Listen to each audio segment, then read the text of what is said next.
berada di rumah saya, Desa Pasir Bogor, dan kita akan menelusuri sawah sampai ke Pondok Pesantren Palahan untuk melihat pembinaan tanaman cabai di sana dengan santri.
Perjalanan kita setelah melewati sawah yang sudah mengering, sudah dipanen, dan kita tadi melewati galengan-galengan sawah untuk menuju ke pesantren Palahan. Kita sudah hampir sampai, sebentar lagi. Ini mungkin juga ini ada hamparan pohon kacang suuk, ya. Kacang apa nih? Kacang kedelai ya, kacang kedelai yang suka direbus terus dijajakan di pinggir jalan, dan ini adalah salah satu upaya dari pesantren atau ya pesantren Palahan. Sebentar lagi kita akan sampai. Nah, Kang John ini nanti yang akan banyak tahu tentang aktivitas santri di pesantren Palahan. Ya, kita jalan.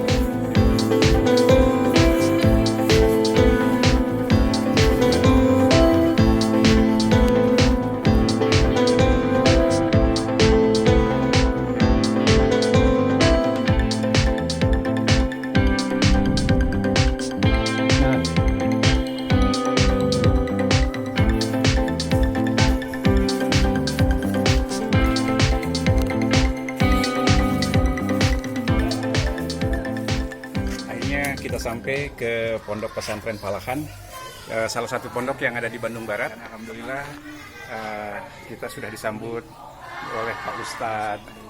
Saya Amang, Pak. Pak Ustadz Amang. Punten, assalamualaikum nih Pak Ustadz. Waalaikumsalam warahmatullahi wabarakatuh. Selamat datang. Tadi menerobos sawah-sawah yang sudah mengering, dan alhamdulillah saya sampai ke sini, dan ternyata ini ada di tengah-tengah persawahan, tapi suasananya sangat alami dan luar biasa.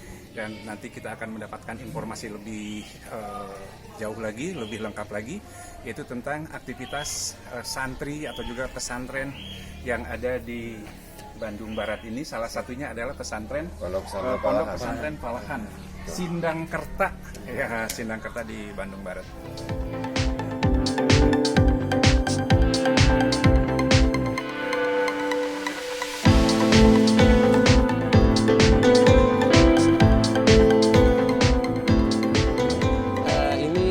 Adalah hasil tanaman cabai yang ditanam sama santri dan dikelola oleh Pondok Pesantren Palahan. Nah, selain cabai ini juga ada tanaman sayuran yang lain. Boleh ke sini. Nah,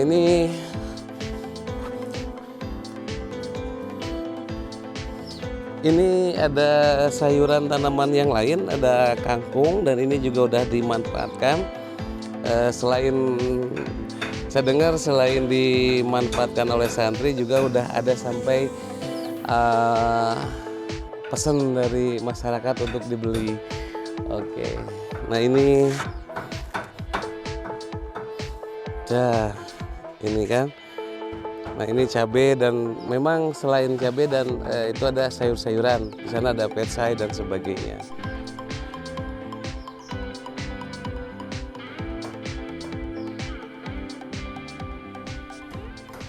Assalamualaikum warahmatullahi wabarakatuh. Salam Tangger, salam petani milenial.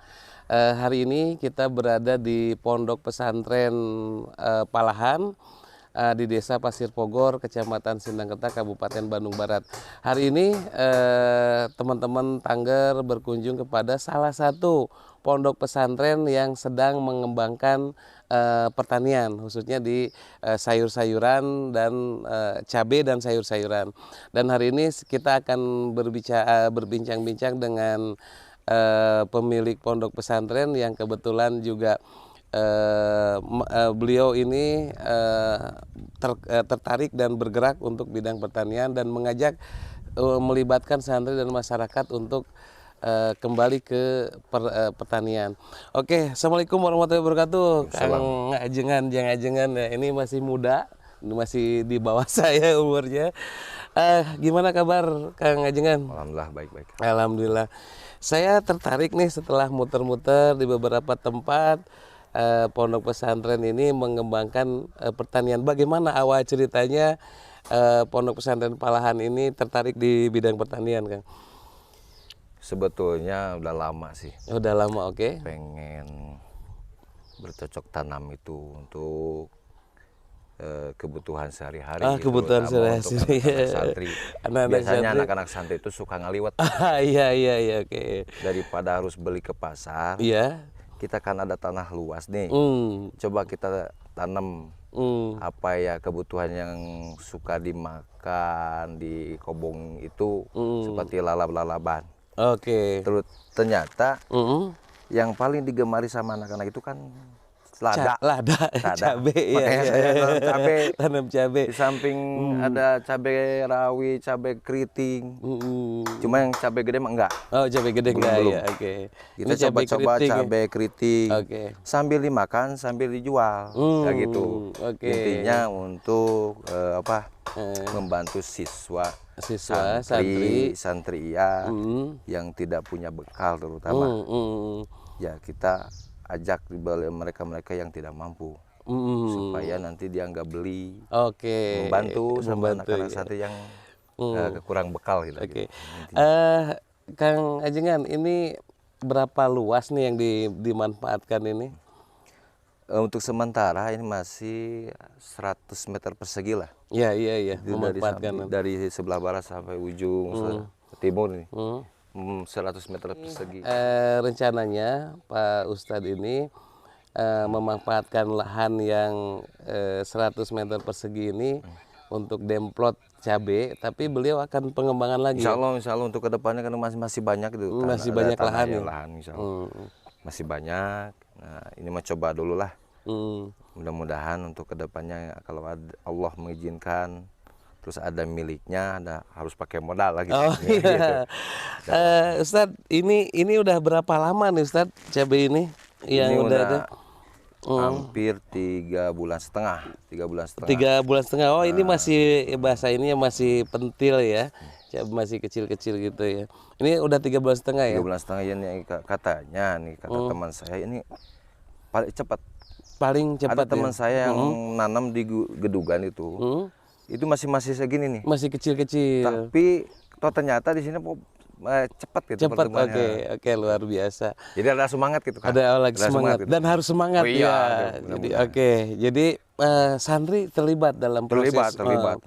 Karena ini untuk apa? Dari santri untuk santri. Untuk santri supaya santri ketika pulang dari pesantren punya pengalaman, punya keterampilan pertanian.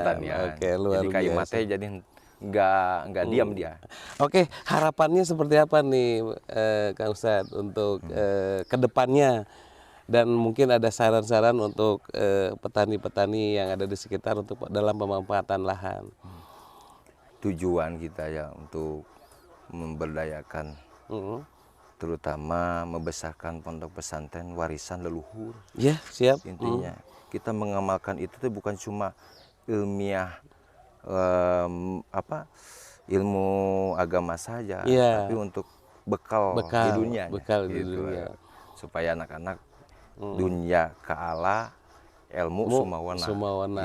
Oke, dunia ilmu jadi tuntut dunia siarta itu bahasa kolot. Jadi ini bahasa pepatah Sunda, ilmu tuntut dunia siar. Ilmu dicari, dunia di tangan. Nah, gitu. Dengan cara bagaimana bermondok di sini di Pondok Pesantren Parahan, mengisi waktu ngaji juga waktu luang bertani gitu. Sebetulnya banyak program. Oke.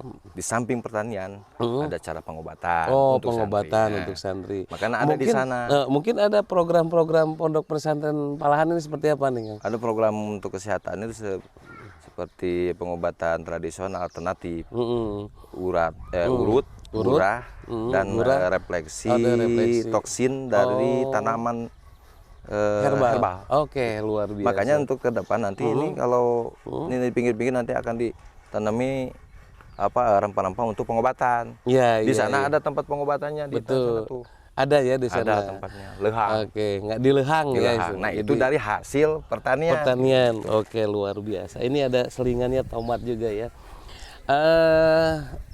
Ini udah pernah hasil nggak tanaman-tanaman sayuran? Maksudnya udah pernah kemanfaatin sama santri tanaman yang ada di sini? Udah. Udah. Ya seperti kangkung. Kangkung nih udah ada nih tanaman. Malah kangkung. kemarin pernah ngejual ke pasar, ada yang pesen. Oh, bisa kita gitu manfaatin ya. untuk tambah uang jajan anak gitu. Luar biasa ini. Oke, terakhir Ustadz, mungkin ada kesan dan pesan buat petani ke depan atau santri ke depan? Ya, kesannya mudah-mudahan anak-anak bersemangat, jadi ada motivasi tersendiri untuk anak-anak. Oh, ternyata pesantren itu untuk bekal dunia akhirat itu ada. Dunia akhiratnya ada. Jadi bukan tok ngaji hungkul gitu. Iya. Pesan saya, jangan berpatah semangat. Patah semangat karena jadi santri itu bakal melebihi menteri. Wah, subhanallah. Gitu. Bakal melebihi menteri. Walaupun makan siga meri, tapi penampilan masih siga menteri. Itu slogannya. Makan juga meri, penampilan menteri. Itu kalaku menteri gitu. Oke, terima kasih bincang-bincangnya Kang Ustadz. Mudah-mudahan ini Pondok Pesantren ini terus bisa mengembangkan di bidang pertanian. Amin. Salam petani milenial, salam Tangger. Jangan lupa subscribe dan like untuk nanti melihat atau mengikuti video-video selanjutnya. Terima kasih. Assalamualaikum warahmatullahi wabarakatuh. Waalaikumsalam. Sampurasun.